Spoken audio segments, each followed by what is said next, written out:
You are looking at Julian's pronunciation guide, where we look at how to pronounce better some of the most mispronounced words in the world, like this other curious word. But how do you say what you're looking for today?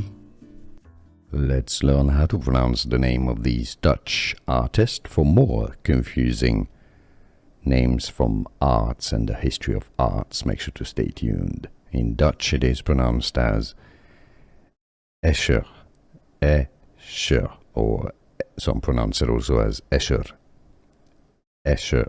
So in English, MC Escher, Escher.